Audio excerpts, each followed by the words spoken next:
Usha aunty, क्या बात है, बहुत खुश लग रहे हो? पड़ोस में रहने वाली रंजना ने पूछा। हाँ, मैं बहुत खुश हूँ। मेरा बेटा आ रहा है न्यूयॉर्क से पूरे 2 साल के बाद। अच्छा, बधाई हो। मतलब हमेशा के लिए आ रहा है क्या? नहीं नहीं, छुट्टी लेके आ रहा है। अब तो उसे वहीं पे जॉब लग गई है ना। पढ़ाई पूरी होते ही जॉब लग गई, इसलिए पिछले साल आ नहीं पाया था, तो अब आ रहा है। अच्छा, तो अब क्या शादी का प्लान है क्या? अभी देखो, रिश्ते तो बहुत आ रहे हैं, वो किसी को पसंद तो करे, फिर हम देर नहीं करेंगे। चलो मैं चलती हूँ, मुझे तैयारी करनी है। उषा जी बेटे से मिलने के लिए बावली हो रही थी। उसके लिए क्या करूँ और क्या नहीं, समझ नहीं आ रहा था उन्हें। बात भी तो वैसी ही थी। इकलौता बेटा, पढ़ाई में तेज, अकेला बाहर रहकर अच्छे नंबर से पास होकर वहीं पर नौकरी करने लग गया था। अच्छा खासा कमाने लग गया था। उन्हें अपने बेटे पर गुरूर था। बस अब कोई अच्छी सी बहू मिल जाए जो उसका वहाँ पर ख्याल रखे तो इनकी चिंता खत्म। एयरपोर्ट पे संजू जैसे ही आया, उषा जी और संजय जी अपने बेटे को देखकर भावुक हो गए। संजीव ने अपनी माँ बाबूजी के पैर छुए। बेटे को देखकर दोनों का सीना गर्व से चौड़ा हो गया। पढ़ लिख कर और अच्छा कमाने लगने के बाद भी वो अपने संस्कार नहीं भूला है, इस बात से उन्हें खुशी थी। एयरपोर्ट से लेकर घर तक उषा जी के सवाल चल ही रहे थे। घर आने के बाद भी उनकी बातें खत्म ही नहीं हो रही थी। संजय जी ने उन्हें रोकते हुए कहा, अभी तो आ रहा है वो, उसे ज़रा आराम करने दो। अब वो कुछ दिन रहने वाला है यहीं पर, सारी बातें एक ही दिन में करनी है क्या? दूसरे ही दिन उषा जी ने बेटे से अपना प्लान पूछ लिया। बेटे, इतने अच्छे अच्छे रिश्ते आ रहे हैं, इस बार तू देख के बात पक्की करके ही जा, फिर शादी की डेट फिक्स कर देंगे जब तेरा अगला चक्कर होगा तब की। माँ, इतनी क्या जल्दी पड़ी है आपको? मुझे है जल्दी, पता नहीं क्या मिलता होगा तुझे वहाँ खाने को। बहू आएगी तो घर का खाना मिलेगा, वो वहाँ तेरा ख्याल रखेगी तो मुझे यहाँ चैन की नींद आएगी। माँ प्लीज़, शादी का ये उद्देश्य अब ख़त्म हो गया है। अब लड़कियाँ भी पढ़ लिख कर नौकरियाँ करती हैं, वहाँ पर तो घर के काम दोनों को मिलकर ही करने पड़ते हैं। मुझे भी खाना बनाना आता है थोड़ा थोड़ा। संजीव जो मन में आ रहा था वो बोले जा रहा था। दरअसल संजीव अपने दिल की बात माँ बाबूजी से कैसे कहे इसी सोच में था। उसे वहाँ पर एक लड़की से प्यार हो गया था। उसका नाम था जेनिफर, पर वो उसे जान ही बुलाता था और सच में वो उसकी जान ही थी। बहुत प्यार था दोनों में, मगर पुराने ख्यालात की माँ को ये बिल्कुल मंजूर नहीं होगा, इस बात से वो वाकिफ़ था। फिर भी उसने बड़ी हिम्मत जोड़कर उनसे जेनिफर के बारे में सब कुछ बता दिया और फिर कहा, माँ, मैं उससे शादी करना चाहता हूँ। उसकी सारी बातें सुनने के बाद उषा जी एकदम से भड़क उठी। कैसी पागलों वाली बातें कर रहा है तू? होश में तो है? वो लड़की ना हमारी जाति की ना धर्म की, वो क्या हमारे रीति रिवाज तीज त्यौहार समझेगी? और तू कह रहा है कि वो तुझसे 4 साल बड़ी है, उसकी एक मैरिज टूट चुकी है और उसकी एक बेटी भी है। दिमाग खराब हो गया है तेरा? यहाँ इतनी अच्छी लड़कियाँ खड़ी हैं लाइन में और तू उससे शादी करना चाहता है? मुझे ये मंजूर नहीं है और मैं ये कभी होने नहीं दूंगी। उषा जी बहुत जिद्दी थी। उन्होंने एक बार जो ठान ली वो वही करती थी। संजय जी का सीधा हिसाब था, आखिर शादी निभानी तो संजीव को है, तो वो उसकी मर्जी से ही होनी चाहिए। बाप बेटा दोनों ने उषा जी को बहुत समझाया, मगर वो तो कुछ भी सुनने को राजी नहीं थी। उनकी एक सहेली थी यामिनी, उसकी एक लड़की थी योगिता जो उन्हें बेहद पसंद थी। योगिता सुंदर और सुशील थी, ग्रेजुएट भी थी और क्लासिकल संगीत की शिक्षा भी ली थी उसने। वो अच्छे संस्कारों में पली बढ़ी थी। बस अब उषा जी ने तय कर लिया, सारे रिश्ते संजीव को दिखाने का कोई फ़ायदा नहीं है। अब योगिता से ही उसका रिश्ता मैं पक्का कर दूंगी। ये प्यार वार बस 2 दिन की भूल है उसकी। योगिता जैसी लड़की उसका दिल जीत ही लेगी। फिर सब कुछ ठीक हो जाएगा। मेरा बेटा थोड़ा सा बहक गया है, सही रास्ते से भटक गया है, इसलिए उस चुड़ैल से शादी करने की जिद कर रहा है। मगर क्या खराबी है मेरे बेटे में जो वो किसी डाइवोर्सी से शादी करेगा? मैं क्या जवाब दूंगी सब रिश्तेदारों को और पड़ोसियों को? मेरी तो नाक ही कट जाएगी। मैं ऐसा हरगिज नहीं होने दूंगी। लोग मुंह पे ताने कसेंगे, सोसाइटी में मुंह दिखाने के भी लायक नहीं रहूंगी मैं। ये सब सामाजिक धारणाएं हमारे दिलो दिमाग पर इतनी हावी होती है कि सही गलत का फैसला हम ले ही नहीं पाते हैं। ठीक से उषा जी का भी यही हाल था। अपने बेटे का भविष्य सुधारने के चक्कर में वो एक मासूम की ज़िंदगी दांव पर लगाने जा रही थी। बेटे की खुशी का भी उनको ख्याल नहीं था। यदि उसका दिल किसी और पे आ गया है तो क्या वो दूसरी लड़की के साथ रिश्ता निभा पाएगा? मगर उनकी सोचने समझने की मनोदिशा ही बदल गई थी। उनके हिसाब से तो वो जो कर रही थी वही सही था और सबके लिए भविष्य में ये निर्णय अच्छा साबित होने वाला था। 1-1.5 महीने की छुट्टी पे आए बेटे की उन्होंने सीधा शादी ही करवा दी। सारी तैयारियां फटाफट कर दी। समधन उनकी दोस्त ही थी। योगिता और संजीव बचपन से एक दूसरे को जानते थे। पहले योगिता को थोड़ा अटपटा सा लगा था, पर संजीव से बात करके उसे अच्छा लगा। उसकी पर्सनालिटी से तो पहले से ही प्रभावित थी, मगर इस तरह से कभी उसने संजीव के बारे में कभी सोचा नहीं था। उषा जी जो अब उसकी सास होने जा रही थी वो थोड़ी सी पुरानी ख्यालात की है। इस बात से उसे आपत्ति जरूर थी, पर उसने सोचा वैसे भी रहना तो न्यूयॉर्क में ही है, कभी कभार आएंगे इंडिया में तो इतना एडजस्ट हो जाएगा। कहते हैं ना, झट मंगनी और पट बिया। ऐसा ही संजीव और योगिता के बारे में भी हुआ। कुछ योगिता के वीज़ा के लिए एप्लीकेशन देके संजीव वापस लौट गया। योगिता ससुराल में ही रह गई। वीज़ा का इंतज़ार करते करते 4 महीने हो गए। बीच में कुछ दिनों के लिए वो मैके में रहने चली गई। अब उषा जी को डर लग रहा था कहीं संजीव योगिता को जानबूझकर वहाँ लेके ही नहीं गया तो। उन्होंने फिर संजय जी के पीछे पड़कर उसका वीज़ा का काम करवाया। तब तक करीब 6 महीने हो गए थे। योगिता का उषा जी और संजय जी के साथ अच्छा रिश्ता बन गया था, मानो वो अब उनकी बेटी ही बन गई थी। उसकी विदाई पे एक और दोनों की आंखों भर आई थी, पर मन में एक खुशी भी थी। इधर संजीव जब शादी करके वापस गया तो जेनिफर उससे नाराज़ हो गई। संजीव ने बताया कि उसकी माँ के सामने उसकी कुछ नहीं चल सकी और अब उसे शादी निभाने के लिए उसे छोड़ना ही होगा। कई बार जेनिफर ने उसे समझाया कि हम दोनों एक दूसरे से प्यार करते हैं, हमें ही साथ में रहना चाहिए, तुम ये शादी तोड़ दो। संजीव उससे सहमत तो था, लेकिन वो मजबूर था। जैसे ही योगिता न्यूयॉर्क पहुंची, संजीव उसे लेने आया। उसने अपना मन बना लिया था कि अब योगिता ही उसका भविष्य है और जेनिफर उसका बीता हुआ कल है। वो अपना पति धर्म ईमानदारी से निभाने लगा। योगिता बेहद खुश थी। वो शुरू से ही राजा रानी के सुखी घर संसार के ख्वाब देखती थी। उसे बड़ा शौक था घर सजाने का, खाना बनाने का। उसने वहाँ जाते ही घर की सारी बागडोर अच्छे से संभाल ली। वहाँ से फ़ोन करके वो अपने माता पिता तथा सास ससुर दोनों से घंटों बातों करती। संजीव भी सोचने लग गया था कि शायद योगिता ही उसके लिए सही जीवन साथी है और माँ मेरे लिए सही सोचती थी। अब उसे परदेश में रहकर भी घर जैसा फील होता था। वो बेहद खुश था योगिता के स्वभाव से। बस वो जब भी ऑफिस जाता तो उसे जेनिफर का सामना करना पड़ता था। इसी वजह से कभी कभी वो डिस्टर्ब हो जाता था। उषा जी का प्लान सफल होता नजर आ रहा था। संजीव उसे लाकर योगिता के साथ खुश रहने लग गया था और तभी सब जीवन में एक और खुशी का मौका आ गया। योगिता प्रेग्नेंट हो गई। संजय जी को भी यकीन हो गया कि अब सब ठीक हो गया है। बस संजय जी और उषा जी दोनों प्लान करके 6 महीने न्यूयॉर्क में रहकर आ गई। दोनों से योगिता को बहुत हेल्प हो गई।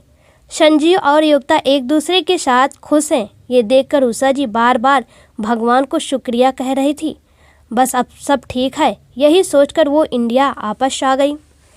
हर 2 साल बाद योगिता, संजीव और उनकी बेटी शिया जरूर भारत आकर महीना 10 दिन रहकर जाते। देखते ही देखते शिया अब 10 साल की हो गई थी। योगिता ने वहाँ पर ऑनलाइन गाना सिखाना शुरू कर दिया था। उसकी क्लासेस अच्छे से चलने लगी थी। वो पूरा दिन बिजी रहती थी, घर, शिया और म्यूजिक क्लासेस में। संजीव भी ऑफिस के काम में बिजी रहता था।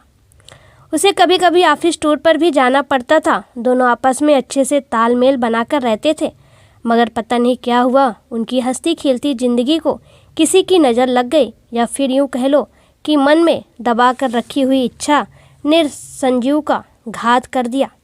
संजीव और जेनिफर साथ में किसी ऑफिस टूर पर गए थे। वहाँ पे जो नहीं होना चाहिए था वही हो गया। उन दोनों के प्यार की दबी हुई चिंगारी फिर से भड़क उठी। वहाँ के कल्चर के हिसाब से इस सब में कुछ गलत नहीं था। वहाँ पर तो जो जिसे पसंद करता है वो उसके साथ रहता है, लेकिन यहाँ के हिसाब से तो ये गलत था। टूर से लौटते समय उसे इस गलती का एहसास हुआ। जो हो गया उसे वो बदल तो नहीं सकता था। और फिर घर पे योगिता को कैसे पता चलेगा जब तक मैं ना बताऊं। उसके मन में आया, क्यों ना इसे ऐसे ही चलाता रहूं, लेकिन ये योगिता के साथ धोखा करने जैसा होगा। उसने बहुत देर तक इस पर सोचा। उसके हिसाब से वो जेनिफर के साथ ही ज़्यादा खुश था। योगिता तो एक कंप्रोमाइज़ था घर वालों की खुशी के लिए। उसे इस बात का एहसास हुआ कि इन बीते वर्षों में जेनिफर के साथ भी तो मैंने गलत किया है। उससे प्यार करते हुए भी मैंने योगिता से शादी कर ली, जो कि करनी ही नहीं चाहिए थी। फिर भी जेनिफर चुप रही। पिछले 5 साल से उसने दूसरे शहर के ब्रांच में अपना ट्रांसफ़र करवा लिया था और चुपचाप मुझसे मेरी ज़िंदगी से दूर चली गई थी। ये उसके ऊपर भी अन्याय ही हुआ है। प्यार कोई जाति, धर्म या उम्र देखकर नहीं होता, बस हो जाता है। लेकिन ये सोसाइटी के नियम हमेशा दो प्यार करने वालों के बीच में आ जाते हैं और प्रेमियों को अपने प्यार की बलि चढ़ानी पड़ती है। ये नाइंसाफ़ी है। मुझे योगिता को सब कुछ सच सच बता देना चाहिए, शायद वो मेरी भावनाओं को समझ जाए। माँ तो नहीं समझ पाई थी। मैं घर जाकर जेनिफर के बारे में सब सच बता दूंगा उसे, फिर उसका निर्णय जो भी हो। पर मैं जेनिफर के बगैर अब और नहीं रह सकता। मैं जेनिफर को फिर से यहाँ ट्रांसफ़र लेने के लिए कहूँगा। हाँ, यही सही है। एक दिन संजीव ने बड़ी हिम्मत जुटाकर योगिता को जेनिफर के बारे में सब कुछ बता दिया। फिर कहा, सुनो, मुझे पता है कि मैं तुम्हारा गुनहगार हूँ, लेकिन मैं तुम्हारी लाइफ बर्बाद नहीं करना चाहता हूँ। सब कुछ पहले जैसा ही रहेगा। ये घर, सिया, मेरे पैसे, सब पर तुम्हारा ही हक होगा। हम अपने दोनों के घर वालों के सामने वैसे ही रहेंगे जैसे अब तक थे। बस हम दोनों के बीच में कोई वैसा रिश्ता नहीं रहेगा, पर हम अच्छे दोस्त की तरह रह सकते हैं। मैं तुमसे और कुछ नहीं चाहता। ये सब सुनकर उसके पैरों के तले से ज़मीन खिसक गई। अब उसे बहुत बड़ा फैसला करना था। ये सब ऐसे ही चलते रहेगा या फिर उसे संजीव से अलग होना है। संजीव के मन की बात योगिता ने बड़े धैर्य से सुन ली, समझ भी ली, मगर उसके मन की बात का क्या कोई उसे समझ पाएगा? उसके लिए ये निर्णय लेना किसी सज़ा से कम नहीं था। कोई भी स्त्री घर परिवार के लिए दिन रात मेहनत करती है, लेकिन किसी दिन उसे जब कोई ये एहसास दिलाता है कि ये घर उसका है ही नहीं, उसका अपने बच्चों पर कोई हक ही नहीं है, या फिर उसका जीवन साथी किसी और के साथ ज़्यादा खुश है, तो उसके लिए ये बातें सहन करना बहुत मुश्किल होता है। वो घर पर आए किसी भी संकट से दो हाथ कर सकती है, किसी भी विपदा से घर वालों को बचा सकती है, किसी भी बाहर वालों से लड़ सकती है, मगर उसकी शक्ति तब टूट जाती है जब उसके अपने घर वाले, जिनके लिए वो जी रही होती है, यदि जिसका हाथ थामे वो जीवन की राह पर चल रही है, उसी ने उससे विश्वासघात कर लिया, उसे धोखा दे दिया, तो वो टूट सी जाती है, बिखर जाती है। उसकी पूरी ज़िंदगी, उसके जीने का मानो वो मकसद ही खो बैठती है। ऐसा ही कुछ योगिता के साथ भी हुआ। उसका मन अब किसी भी काम में नहीं लग रहा था। वो घंटों दीवारों को ताकती रहती, मन ही मन में कुछ सोचती रहती। उसके जहन में कई सारे सवाल आते रहते थे, जिनका जवाब ढूंढने की वो असफल कोशिश कर रही थी। क्या सच्चा दोस्त उषा आंटी जैसा होता है, जिन्होंने मेरी माँ को अंधेरे में रखकर मेरी शादी अपने बेटे से करवा दी? जो भी हुआ उसमें मेरी क्या गलती थी? यही कि मैंने उनकी बात का विश्वास कर लिया। जिस दिन संजीव ने किसी और को चाहते हुए मुझसे शादी की, उसी दिन उसने मेरी लाइफ बर्बाद कर दी थी। अब ये कह रहा है कि मैं सब कुछ ऐसे ही चलते रहने दूंगा और मुझ पर एहसान करेगा। अब क्या एक दिखावा, एक शो पीस बनकर या फिर एक काम वाली बाई बनकर उसकी ज़िंदगी में संवारती रहूं? और फिर मेरी ज़िंदगी का क्या? घर की मलकिन और नौकरानी में क्या अंतर होता है? अगर स्त्री का पति उससे प्यार नहीं करता तो वो बस घर की एक नौकरानी ही है। अब तक उसने कुछ भी रिएक्ट नहीं किया था, न गुस्सा, न रोना, न ही कुछ फैसला लिया था। संजीव ने अपना मन बना लिया था। योगिता घर वाली और जेनिफर बाहर वाली, दोनों से उसे यही अपेक्षा थी कि योगिता घर वालों को संभालेगी और जेनिफर सिर्फ मुझे। लेकिन ये मुमकिन नहीं था। ये बस उसकी गलत फहमी थी। जेनिफर को पूरा हक चाहिए था और योगिता को भी आज सम्मान संभालना था। उसे दोनों में से किसी एक को ही चुनना था, जो कि संजीव के लिए भी उतना ही कठिन था जितना योगिता के लिए। उनके अलग होने के फैसले का सीधा असर सिया पर होने वाला था। सिया के लिए सोचकर योगिता आज समर्पण करने की सोच रही थी। उसे पता था दुनिया में कितने ही कपल्स ऐसे हैं जो कि एक कंप्रोमाइज़ के तहत साथ में हैं, केवल सोसाइटी को दिखाने के लिए, मगर उनके निजी जीवन में वो एक दूसरों से कोसों दूर हैं। न उनमें प्यार बचा है और न एक दूसरे के लिए जज्बात है। पर क्या इस तरह साथ रहना सही है? पहले के मुकाबले अब डिवोर्स बढ़ रहे हैं, क्योंकि इस तरह साथ रहने से तो अच्छा है कि दोनों अलग होकर खुश रहें। योगिता ने अपनी माँ को फ़ोन करके सारी बात बता दी और हमेशा के लिए वापस आने का निर्णय भी बता दिया। लेकिन यामिनी ने उसे ऐसा ना करने की सलाह दी। देख, शादी के बाद मैका पराया हो जाता है। अपना हक छोड़कर तो यहाँ चली आई तो वो जेनिफर तेरे घर में घुस जाएगी। तो चिंता मत कर, उषा को मैं सारी बात बता दूंगी, फिर वो संजीव को समझा देगी। सिया के लिए थोड़ा सा सोच ले, उस पर क्या बीतेगी। बच्चों को माता पिता दोनों चाहिए होते हैं। डाइवोर्स पति पत्नी का हो सकता है, माँ बाप का नहीं। ये सब सुनकर योगिता ने सोचा इन्हें समझाना बेकार है।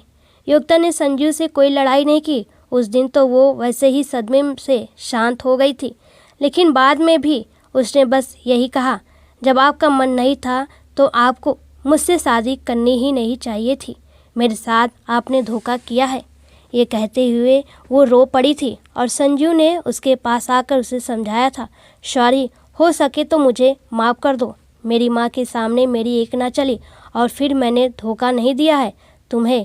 मैंने तुम्हें स्वीकारा था मन से और दोबारा जेनिफर से न मिलने का प्रण भी लिया था, मगर अचानक इतने सालों बाद उससे मिलकर मुझे महसूस हुआ कि मैं गलत कर रहा हूँ, उसके साथ और अपने साथ भी। मुझे तुमसे कोई शिकायत नहीं है, तुम सच में बहुत अच्छी हो और मैं तुम्हें धोखे में रखकर उससे रिलेशन नहीं रखना चाहता था, इसलिए तुम्हें बताया। तुम यहाँ पहले के जैसे ही रह सकती हो, मगर मैं इस बात को नहीं झुठला सकता कि मैं जेनिफर से प्यार करता हूँ और उसके बगैर नहीं रह सकता। मुझे माफ़ कर दो। कुछ महीने बीत गए थे, मगर संजीव सही से समझ ही नहीं पा रहा था कि योगिता का फैसला क्या है।